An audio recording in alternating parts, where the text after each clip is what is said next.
Hi, this is Rob from SeeHowToDoIt.com. Before we start the video, we'd like to thank you for watching. We'd also like to ask you to please like, subscribe, and share on social media, and visit us at SeeHowToDoIt.com. Today we're going to give you pretty much a complete tutorial on how to start up this portable Phoenix swamp cooler. All the theory in this can be pretty much applied to any swamp cooler. Today we're going to be replacing the pads. The pads that are in there are not the greatest for cooling, so we'll be changing those out. We're going to also go through the distributors to make sure they properly function. We'll check the belt tension, and we're going to also lubricate the bearings. And anything else, we pretty much have complete tutorials on our page for everything on a swamp cooler. So let's get started. First, we're going to start off by removing our door, and depending upon the condition of your swamp cooler, it might be a big project to get it off. Sometimes you might have to beat on the door a little bit and possibly even have to pry on it, but this one has really not even been used, so everything is in pretty much new condition. So you'll go ahead and start off, remove all the doors in the swamp cooler, and we're going to start off by removing the pads here. Alright, I've went ahead and laid the door on a cushion because we really don't want to damage the front of it at all. So we're going to go ahead and remove this metal grid over here, and as you can see, the pads that are in here, it's not even covering the whole door. Plus, these pads are not as good for cooling. The pads that are more straw will absorb water a little bit better, but of course everybody has their own opinion. And you'll see that it's actually clipped in here and here. So we'll go ahead and bend this down a little bit and pull it out there. And also right over here. And then we could pull up this right over here and it'll pop out.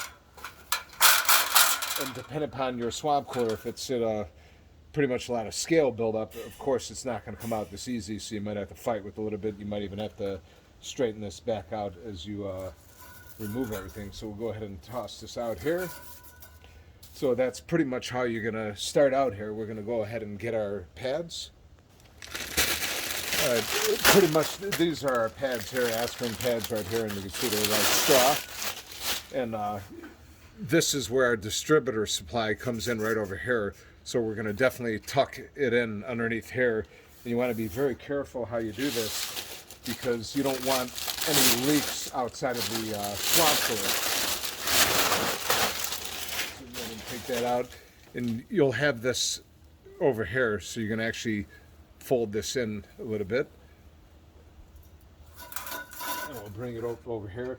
And like I said, you're going to want to tuck it in over here a little bit. See me do that right there.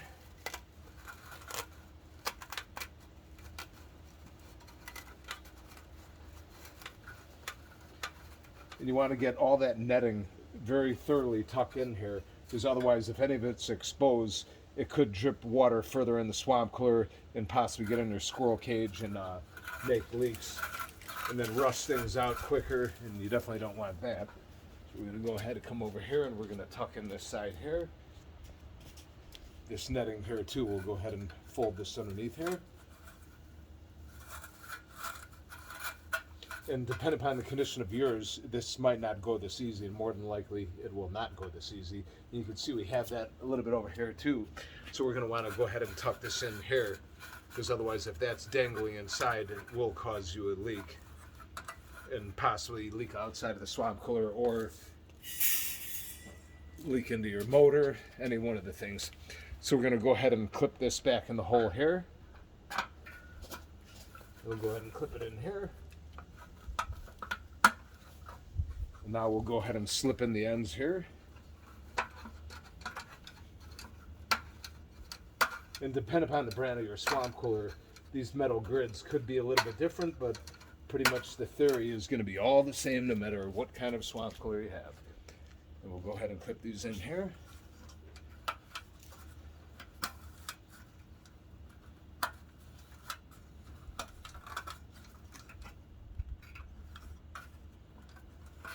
That's pretty much it. You want to make sure all your netting is thoroughly tucked in, and it's pretty much as simple as that. You just repeat this step for how many doors you have, and then we'll go on to the next part. Alright, the next step for your swamp cooler maintenance would be to clean out the inside, which you see this one has almost never been used, so there's no scale buildup from any of the minerals or anything. But pretty much what you could do is you could spray it down with some water and even get some white vinegar, spray it down. That'll help break up a lot of stuff. And then you could take a regular scrub brush, thoroughly scrub out the whole entire inside and get it as clean as possible. Most swamp coolers, a lot of times people neglect them, so they're going to be pretty bad. So if it has any leaks, you could always sub-seal the pan, which I have other tutorials on that. But like I said, this one is not bad. But, you know, spray it down with some white vinegar, with some water, get a scrub brush, just scrub it down really, really good. And you might have to remove your pump, which I'll show you how to do that, and scrub it down really good, hose it down, get out all the scale and debris that you can. You don't want to hose down anything with the squirrel cage or anything with the motor, because you will damage that. You pretty much just want to scrub down the pan itself and maybe a little bit of the walls to get out any kind of debris that you might have in there. So now we're going to show you how to remove the pump. All right, we're going to go ahead and remove the pump. And this could be 5/16 or 1/4 inch. This one is particularly is 1/4 inch. So go ahead and take that out. And depending upon yours, if it's all corroded, it could be a lot more difficult than this one. All right, so we have it out here.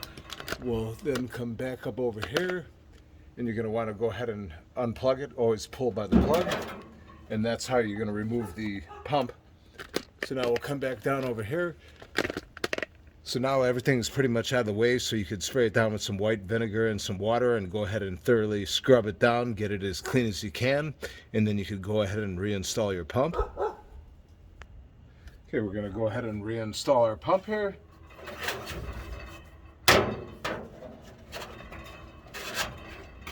And screw it back down. And then we'll go ahead and plug it back in. All right, and that pretty much completes, that shows you how to remove the pump, and then you scrub everything all out, clean it down, and you're gonna wanna also reconnect your hose over here.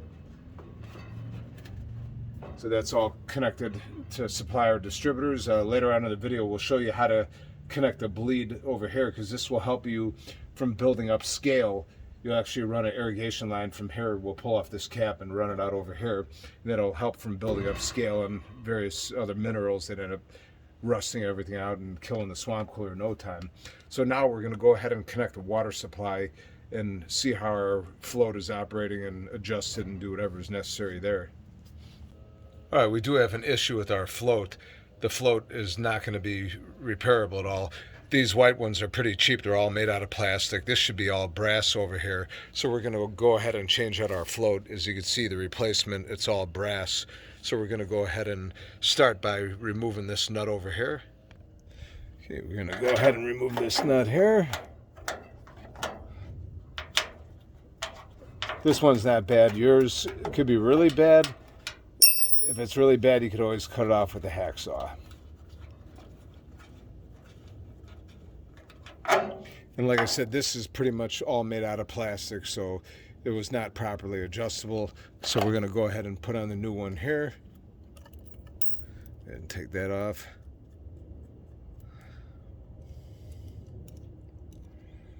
And now we'll go ahead and slip the float in on the inside.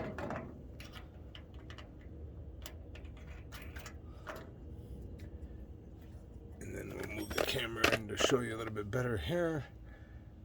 We're going to want the float facing up and down so the water is pointed down the water supply there.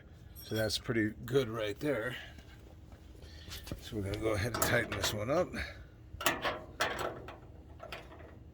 And depending upon which one you pick, the nut might be a different size.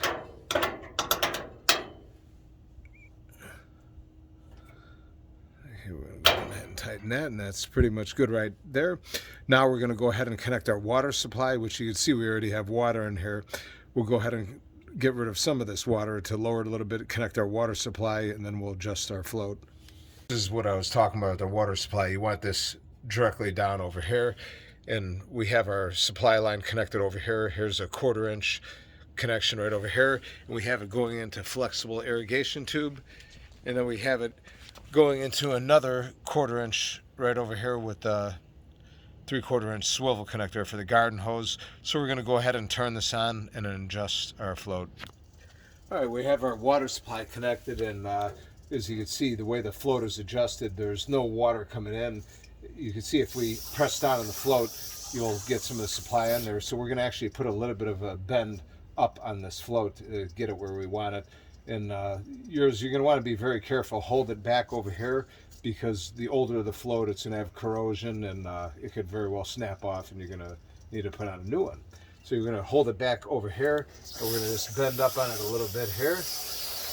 And we're going to let that go for a little bit and see where it comes. We're probably going to have to bend it a little bit more, because we're going to want to be a water line right about over here, and we'll also show you the overflow. We're going to want it to be fairly close to that, because as the pads absorb water, the level's going to drop lower and lower. So we're going to let this go and see where it lands. All right, as you can see, we're getting pretty close where you can see the overflow over there. It's probably about maybe about 1.25 inches below.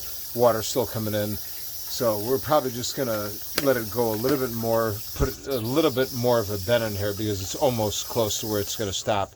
As you can see, if I lift up the float right there, it'll stop. So we'll actually just probably make just a little bit more of a bend like this. And when this stops flowing, it should probably be pretty good.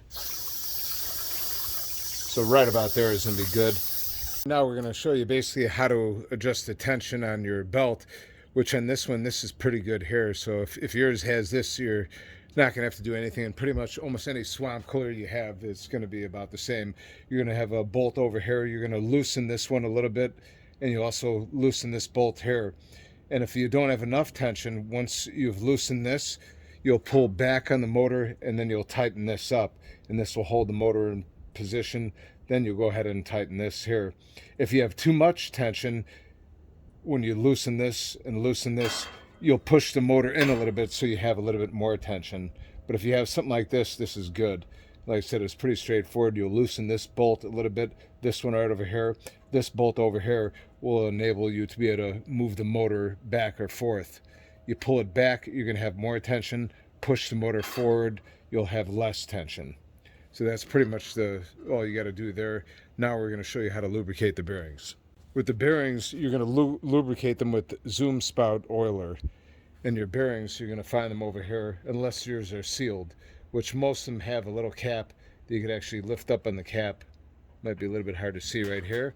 And then you'll put in your oiler in here, and you go ahead and squeeze on it. You can see it's going in there. And you'll turn your squirrel cage a little bit to get it to absorb a little bit better. And you repeat this process on the other side. You'll have another spot the same as this on the other side, and that's pretty much how you lubricate the bearings.